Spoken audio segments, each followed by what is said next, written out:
The crystal glass catches the candlelight as she lifts it slowly, deliberately, like she has rehearsed this exact moment 100 times. The room is full, 32 people seated at a table that costs more than most people's cars, investors in Italian suits, family friends who inherited their last names along with their bank accounts, and my husband Callum, sitting 3 seats away from me because his mother decided the seating chart again this year. She waits until the conversations die down. She is good at commanding silence. That is the one thing I will give Vivian Ashford. She knows how to own a room. She taps her glass. Once. Twice. And then she smiles at me, and says it. Let us raise a glass to the Ashford family legacy. Built by people who understood that real value cannot be bought, cannot be faked, and certainly cannot be married into. She pauses, and the pause is surgical. Though some trash does get lucky now and then. The room does not explode. It does the opposite. It goes so quiet that I can hear the wax dripping from the candelabras. 32 people. And not one of them says a word. I do not cry. I do not stand up. I do not throw my wine glass across the $14,000 tablecloth. I pick up my champagne flute, I take one slow sip, and I smile right back at her. Because what Vivian Ashford does not know, what none of them know, is that I already own 22% of her company. And I am just getting started. My name is Renata Cole. And no, that is not a name you will find in any society column or family trust document. It is not old money. It is not legacy money. It is the kind of name that belongs to a woman who grew up in a 3-bedroom house in Columbus, Ohio, with a mother who worked double shifts at a hospital and a father who fixed furnaces for a living. We were not poor. But we were not wealthy either. We were the kind of family that clipped coupons not because it was trendy, but because it actually mattered. What my parents gave me instead of money was discipline. Focus. The ability to look at a problem from every angle until I found the one that nobody else had noticed. By 24, I had a finance degree and a job at a mid-size investment firm in Chicago. By 28, I had left that firm and started my own, a private investment and acquisition company called Cole Capital. Small at first. 3 employees, a rented office, and a reputation that I had to fight for every single day in a world that kept asking me who my father was and which golf club he belonged to. By 31, Cole Capital managed over $400 million in assets and had quietly acquired stakes in 11 different companies across luxury retail, tech, and hospitality. I was not rich in the way that Vivian Ashford was rich. I had not inherited anything. I had built it. That is also where I met Callum. He was at a fundraiser in Manhattan, the kind of event I attended for networking, not pleasure. He was standing near the bar looking like he would rather be anywhere else, which I respected. We talked for 2 hours. He did not mention his family name for the first 40 minutes, which I later learned was intentional. He said he had been burned too many times by people who wanted to get close to the Ashford name, not to him. He was smart, warm, funny in a quiet way. We dated for 1.5 years before he proposed. I said yes because I loved him. Not because of his name. Not because of his family. Not because of what being an Ashford might do for my business. I want to be clear about that, because everything that comes later will make more sense if you understand it from the beginning. I never needed Callum's family. I needed Callum. If you've made it this far, you already know this story is getting good. Drop where you're listening from in the comments and don't forget to subscribe. His family, however, needed to make that distinction as difficult as possible. Vivian Ashford was the kind of woman who had been beautiful in her youth and had never fully recovered from the fact that youth does not last. She was 63, immaculately maintained, and ran the Ashford Group, a luxury fashion and lifestyle brand that her late husband's family had built over 6 decades. She wore her authority like a second skin. Every room she entered, she rearranged just by existing in it. When Callum introduced us, she looked at me the way you look at a scratch on a new car. Not panic. Just disappointment. Renata, she said, as if she was trying the name out and finding it lacking. How interesting. That was the first microaggression. It would not be the last. At family dinners, she seated me at the far end of the table, near the cousins nobody talked to and the family friend who repeated the same 3 stories about a trip to Monaco.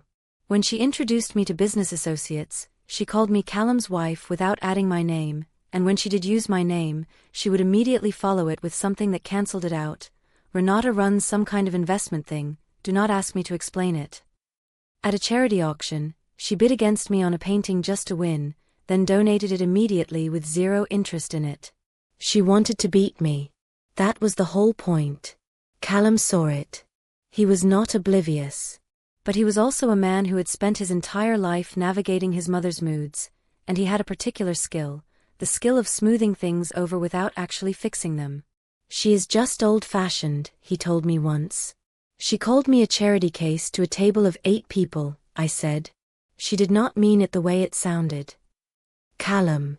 She looked me in the eye when she said it. He went quiet. That was his other skill. Going quiet when the truth required more courage than he had available.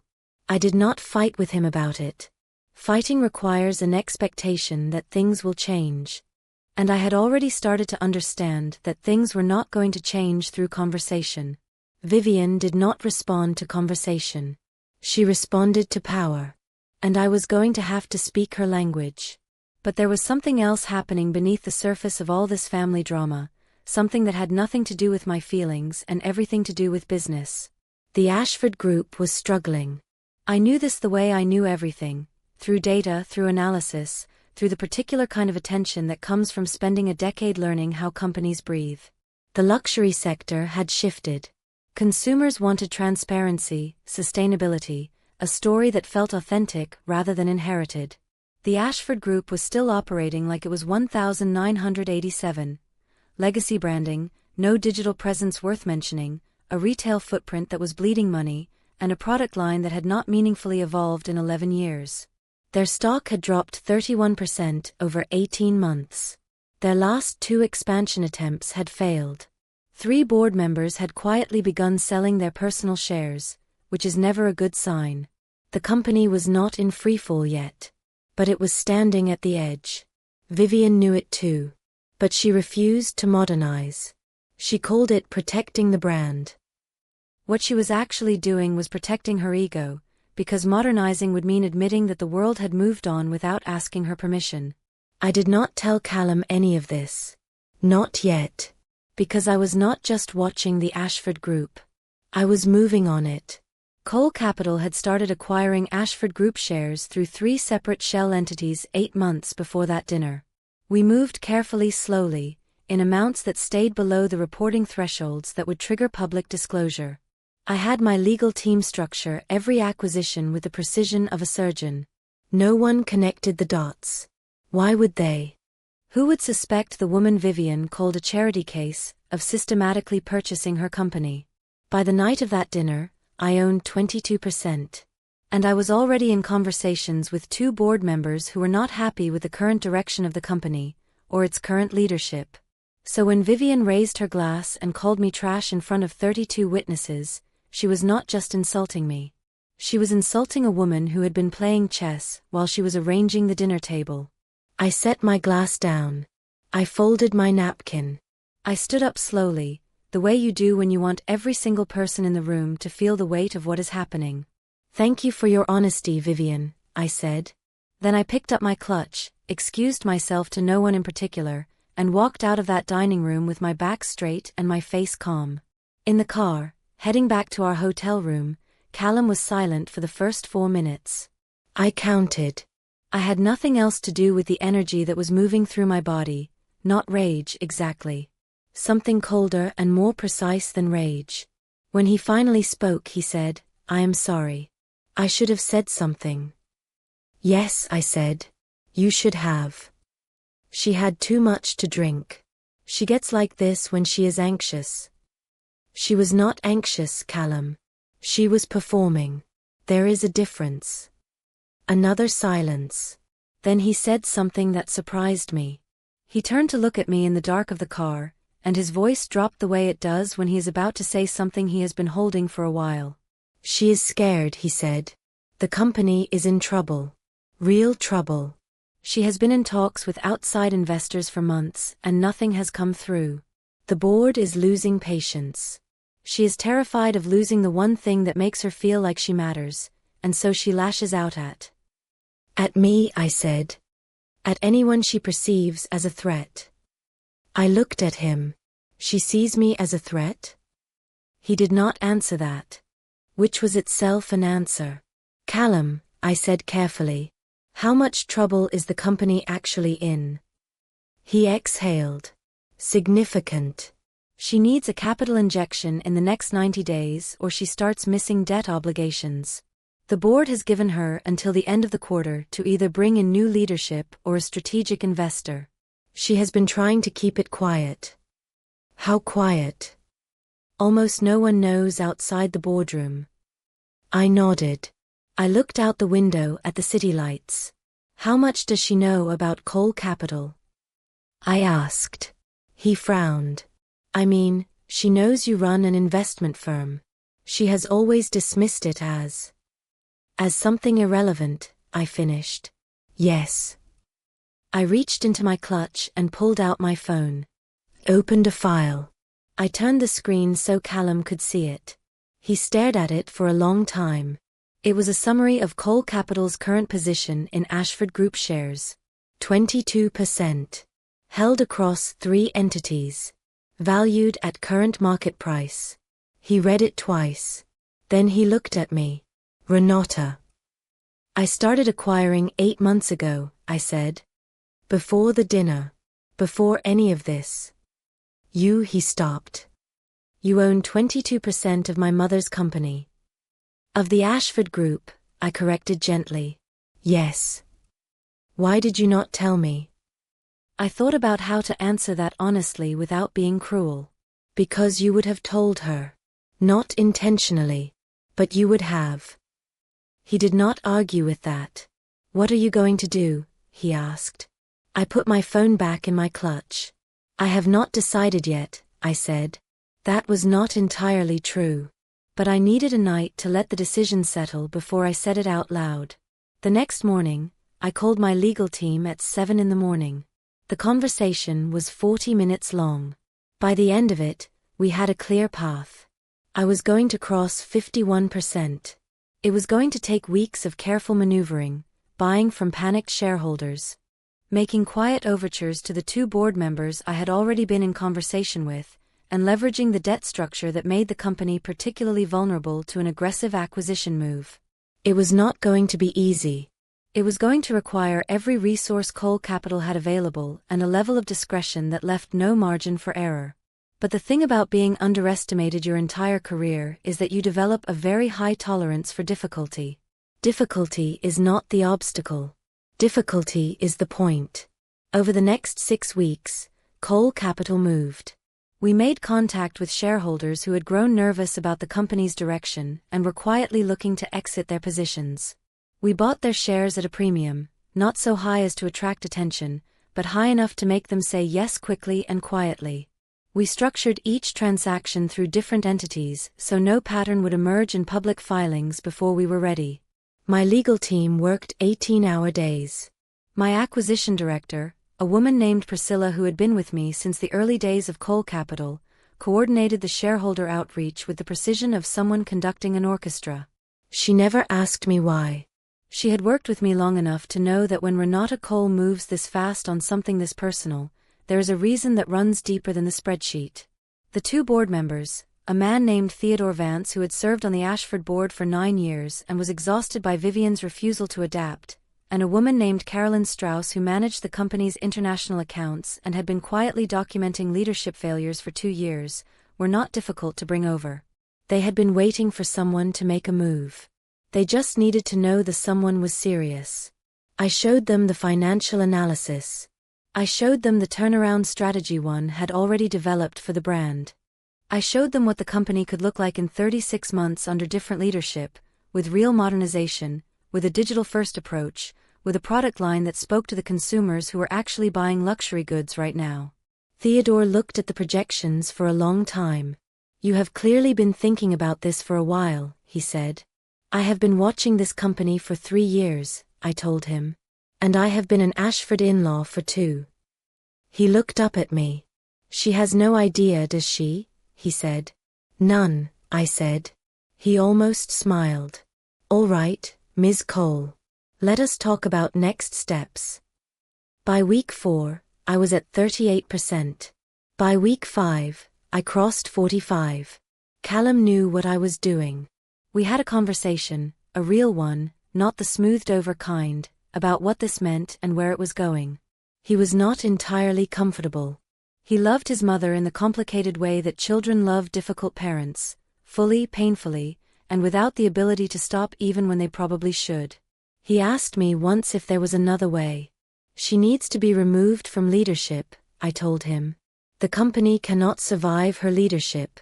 That is not my opinion, Callum. That is a financial reality. Theodore and Carolyn have documented it. The numbers document it. But she built. Her late husband's family built it, I said. Not cruelly, but clearly. She maintained it, and then she stopped maintaining it, and now she is actively harming it. If I do not step in, someone else will. Someone who does not care about the employees or the brand or the legacy at all. They will strip it and sell the parts. He was quiet. I care about what this company is, I said.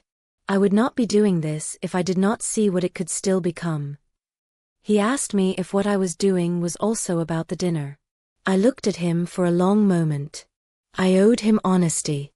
Yes, I said. It is also about the dinner. He nodded slowly. He did not ask me to stop. By the end of week 6, Cole Capital crossed 51%. I owned a majority stake in the Ashford Group. I told no one outside my legal team and Priscilla until the morning of the board meeting. I wanted Vivian to walk into that room with no preparation, no armor, no strategy. I wanted her to feel exactly what I had felt sitting at the end of her table. Not because I am a cruel person, but because some lessons only land when they arrive without warning. The board meeting was called under the cover of a routine quarterly review. Vivian arrived 12 minutes late, which she always did because she believed arriving exactly on time was for people who were not important enough to make others wait. She had her assistant with her and a leather portfolio that probably cost more than my first car. She was wearing a cream blazer and her hair was swept back the way it always was, everything designed to communicate authority. She stopped when she came through the door and saw me sitting at the head of the table. She actually stopped walking. Just for a half second.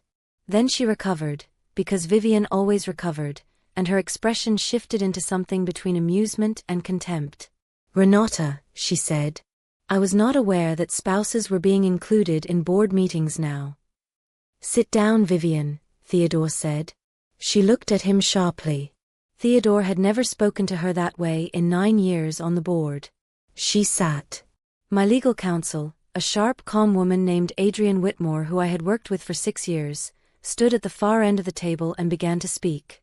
This meeting has been called to formalize a majority shareholder restructuring action, Adrienne said. As of this morning, Cole Capital and its associated entities hold 53% of outstanding Ashford Group shares, representing a controlling majority position.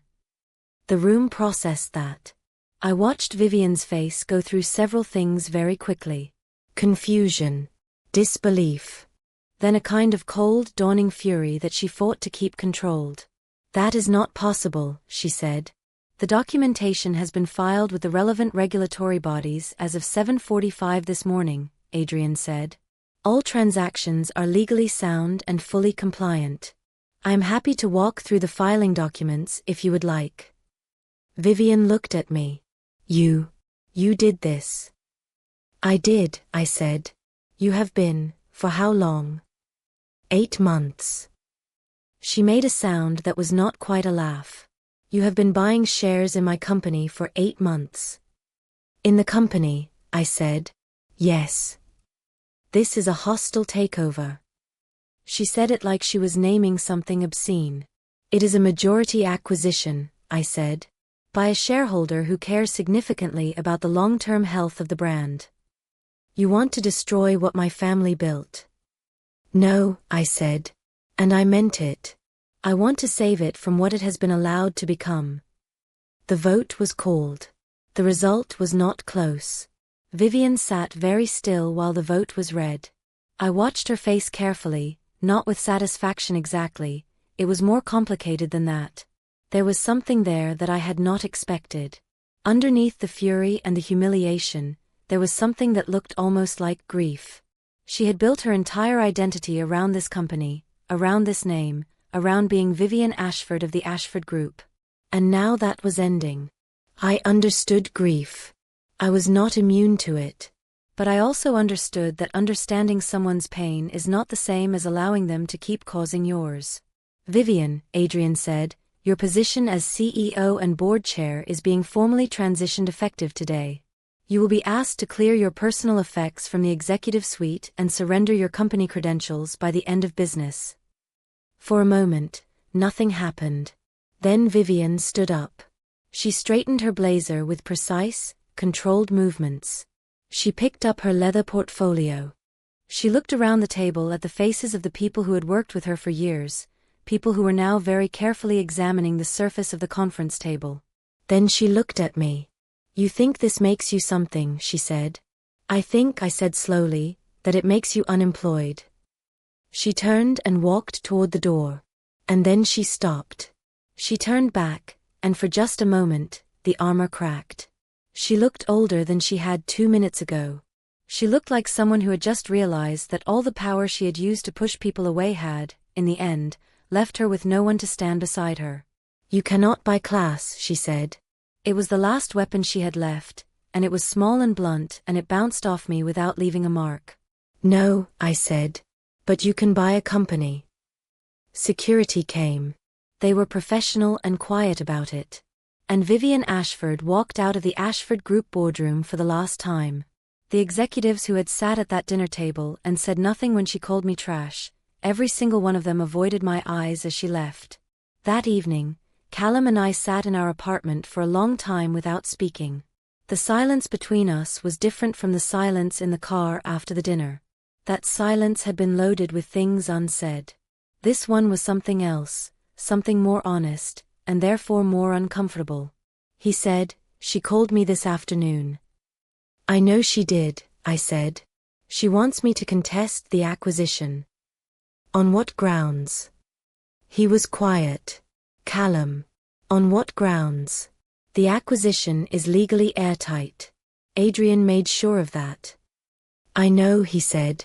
I told her that. I looked at him. What else did you tell her? He looked at his hands. I told her that she had spent 2 years treating my wife like she was something to be tolerated rather than someone to be respected. And that I had let her. And that I was sorry for both things. I did not say anything for a moment. How did she respond to that? I asked. She hung up, he said. We sat with that for a while. Are you all right? I asked him. He considered the question seriously, which I appreciated. He did not give me the automatic answer. I think, he said finally, that I have known for a long time that the version of my mother I wanted to exist and the version that actually exists are 2 different people. And I kept choosing to see the first one because it was easier. He looked at me. I let her treat you badly because confronting her felt like losing her. And then I lost you instead, piece by piece, every time I stayed quiet. You have not lost me, I said. I know, he said. But I could have. That matters. It did matter. And the fact that he understood it, really understood it, without me having to explain it again, was the thing that made me believe we were going to be all right. We were not all right immediately. The weeks that followed were hard. Vivian did not take her exit gracefully. There were legal challenges, all of which failed. There were calls to Callum that sometimes lasted an hour and left him drained and quiet afterward. There were family members who took sides. There was a cousin who left an extraordinarily unpleasant voicemail that I saved, not out of spite, but because it was genuinely impressive in its creativity. But the company, the actual company, was different. I brought in a new CEO, a woman named Simone Bauer who had spent 15 years turning around legacy luxury brands across Europe and had never once failed. I restructured the board with people who understood where the market was going, not where it had been. We cut the underperforming retail locations and reinvested the savings into a digital-first strategy that had the brand speaking to a new generation of luxury consumers without abandoning the craftsmanship that had made it worth something in the first place. Within 8 months, the stock had recovered 24% of what it had lost. Within 14 months, it was trading at levels the company had not seen in 6 years. Former employees sent notes. Some to Simone, some to me directly. One woman who had worked in the design department for 11 years wrote that she had never felt like the company cared whether she existed until the new leadership came in. That email I also saved, but for entirely different reasons. The Ashford Group became something again. Not what it had been, which was a monument to one woman's ego. Something better, a brand with a real future, run by people who understood that legacy means nothing if you are not willing to work for it every single day. And Vivian, she resurfaced, eventually. I heard through Callum that she had taken an advisory role with a smaller fashion house, which I suspected gave her exactly enough authority to feel like herself again. I did not reach out. She did not either. Some relationships do not require resolution. They require distance. Callum and I went to dinner on the anniversary of that first terrible dinner. Not at a family estate, not at an event. Just the two of us, at a restaurant we had chosen ourselves, at a table where neither of us had been seated by someone else's hand. He raised his glass. "To trash," he said. I laughed. It was the first time that word had made me laugh. "To trash," I said. Because here's what I have learned about that word, about all the words that people use to make you feel like you do not belong in a room, at a table, in a conversation, in a life that you built with your own hands. Those words only have the power you give them. And the best way to take that power back is not to argue, not to cry, not to beg for acknowledgement from people who decided before you walked in the door that you were not worth their respect. The best way is to work. Quietly, methodically. And with a patience that makes people underestimate you right up until the moment they cannot afford to anymore. She called me trash. But the thing about trash is that it gets recycled into something stronger. And I have never stopped building.